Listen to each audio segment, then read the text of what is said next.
Hindi grammar.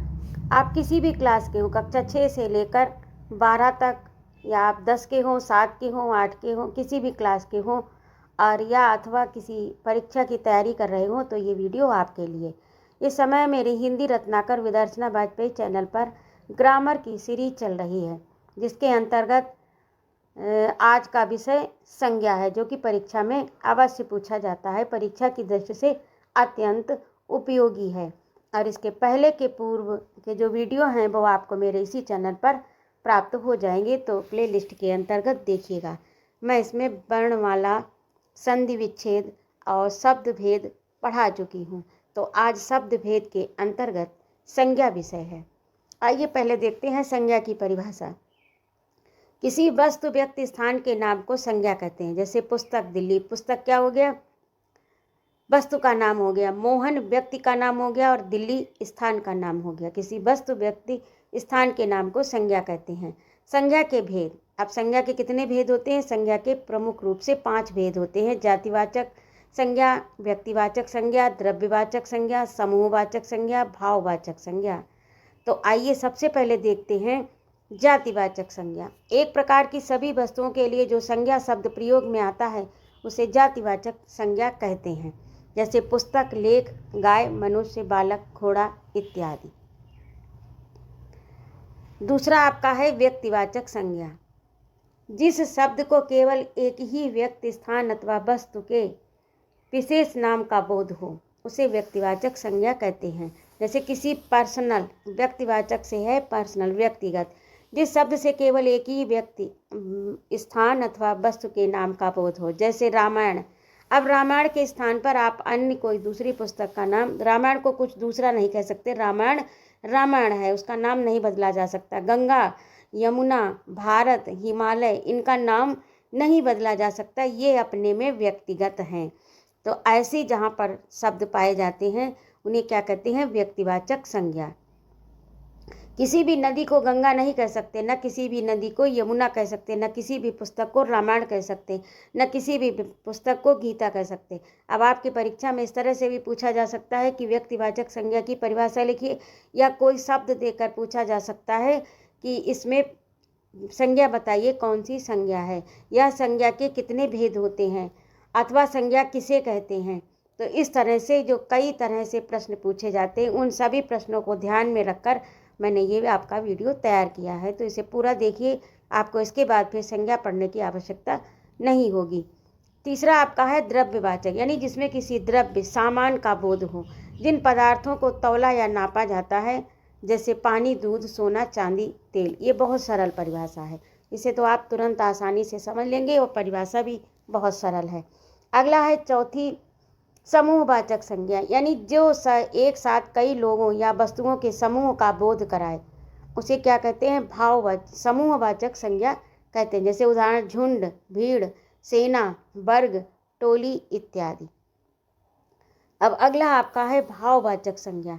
जिस शब्द से किसी पदार्थ में पाए जाने वाले किसी गुण या अवस्था का बोध हो, यानी जो शब्द किसी वस्तु अथवा पदार्थ की विशेषता बतलाए या उसकी अवस्था का बोध कराए उसे क्या कहते हैं? भाववाचक संज्ञा कहते हैं। जैसे लंबाई।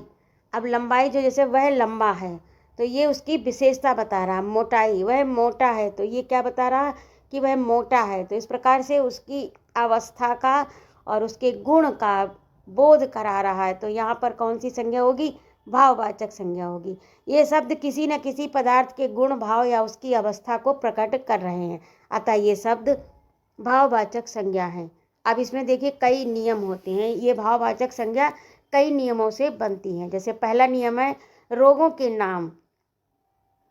बुखार है, खांसी है, टीबी है, इस तरह जो रोगों के नाम हैं वे भी भाववाचक संज्ञा में आते हैं, क्योंकि रोग वह रोगी की अवस्था का वर्णन कर रहा है। रोगों के नाम, मन के भाव, जैसे हंसना, खेलना, दुख आदि, ये शब्द जो है भाव को प्रकट कर रहे हैं, मन के भाव को प्रकट कर रहे हैं।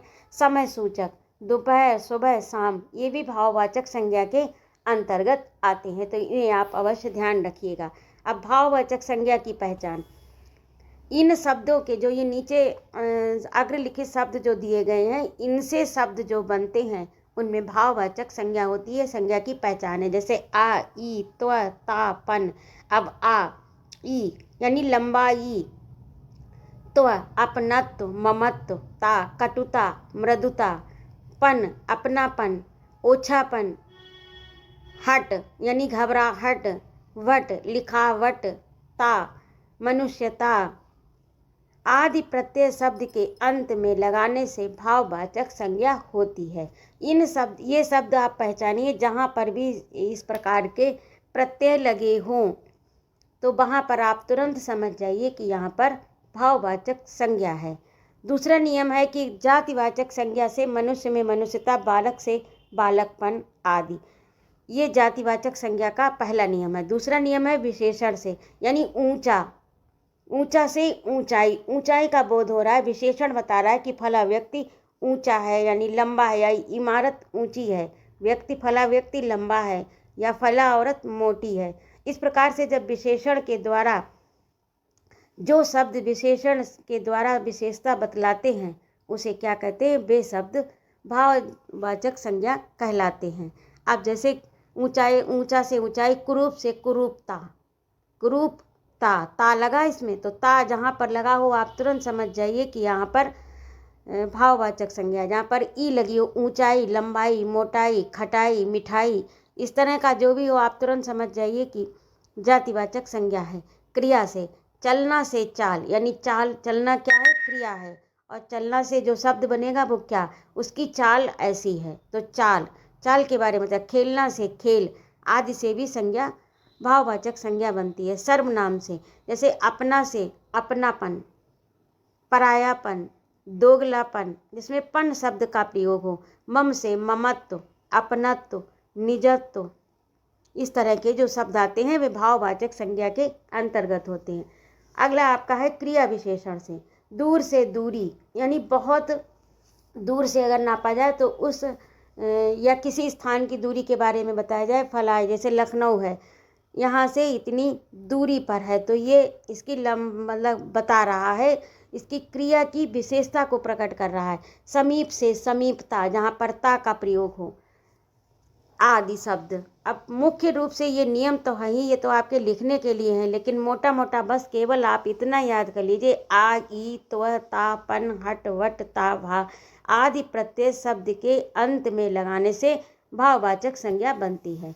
आपको कुछ विशेष करना ही नहीं है, केवल इतने शब्द याद कर लीजिए, और इनसे जो बनने वाले शब्द यदि आपको कहीं दिखाई पड़े तो आप तुरंत समझ जाइए कि यहाँ पर भाववाचक संज्ञा है। रोगों के नाम तथा मन के भाव व समय सूचक शब्द भी भाववाचक संज्ञा कहते हैं। तो इस तरह से ये आपका संज्ञा का टॉपिक पूरा हुआ।